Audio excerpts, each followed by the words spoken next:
ஷர்மிளாவுக்கு 3 புருஷன்கள். அந்தரங்கத்தை பிரித்து மேயும் நடிகர். பெருகும் மலிவான ரசனை. நாரதர் கலகம் நன்மைகள் முடியும் என்று சொல்லி கேள்விப்பட்டிருப்பீர்கள். அந்த வகையில் பிரபல திரைப்பட விமர்சகரும் நடிகருமான பயில்வான் ரங்கநாதன் தன் வாய்க்கு வந்தபடியெல்லாம் திரைத்துறையில் நடிப்பவர்கள் பற்றி பேசி கலக்கத்தை ஏற்படுத்தி விடுவார்.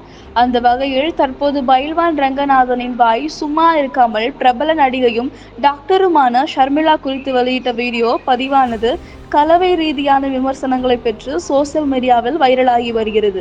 மலையாளம் மற்றும் தமிழ் சீரியல்கள் மட்டுமல்லாமல் திரைப்படங்களிலும் நடித்து வருபவர் டாக்டர் ஷர்மிளா. மருத்துவ படிப்பு படித்து இருக்கக்கூடிய இவர் மத்தியில் ஆளும் கட்சியின் மீது எந்த ஒரு பிடிப்பும் இல்லாமல் எது செய்தாலும் அதை எதிர்த்து வருகிற எதிர்ப்பாளராக விளங்குகிறார். இதனை அடுத்து ஜாதிகள் இல்லையடி பாப்பா, குலத்தை பற்றி உயர்த்தியும் தாழ்த்தியும் சொல்வது பாவம் என்று பாரதி பாடியது உங்களுக்கு நினைவில் இருக்கலாம்.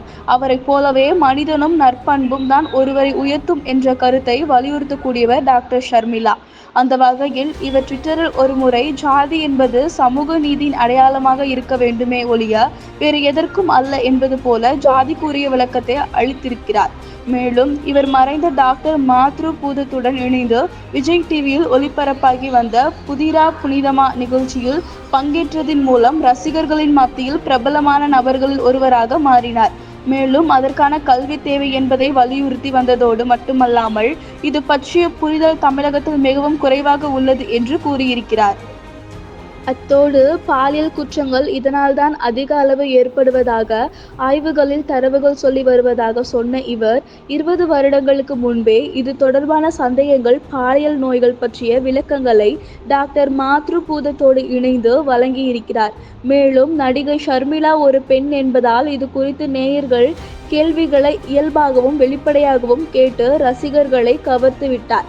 இந்த விஷயத்தை தான் தற்போது பயில்வான் அக்குவேறு ஆணிவேராக பிரித்து ஒரு மிகப்பெரிய குறை இருப்பது போல பேசியிருக்கிறார். இதற்கு காரணம் அண்மையில் ஷர்மிளா யூடியூப் சேனலுக்கு பேட்டி எடுத்த போது அதில் பயில்வான் ரங்கநாதனை விமர்சனம் செய்திருக்கிறார். அந்த விமர்சனத்திற்கு பதிலடி தரக்கூடிய வகையில் ஷர்மிளாவிற்கு 3 திருமணம் நடந்து முடிந்துள்ளது. அந்தரங்கத்தை பற்றி பேசுவதாக சொல்லி இருக்கும் இவர் அறிமுகமானது புதிரா புனிதமா என்ற அந்தரங்க நிகழ்ச்சியின் மூலம்தான். அப்படி இருக்கையில் என்னை பற்றி பேச அவருக்கு என்ன தகுதி உள்ளது என்ற கேள்வியை கேட்டு இருக்கிறார். இதனை அடுத்து ஷர்மிளா எத்தனை திருமணம் செய்து கொண்டால் என்ன, அது ரங்கநாதனுக்கு தேவையில்லாத விஷயம். புதிரா புனிதமா நிகழ்ச்சியில் 2 டாக்டர்கள் கலந்து கொண்டு நேயர்களுக்கு பதில் அளித்தது தவறா என்று கேட்டிருக்கிறார்கள்.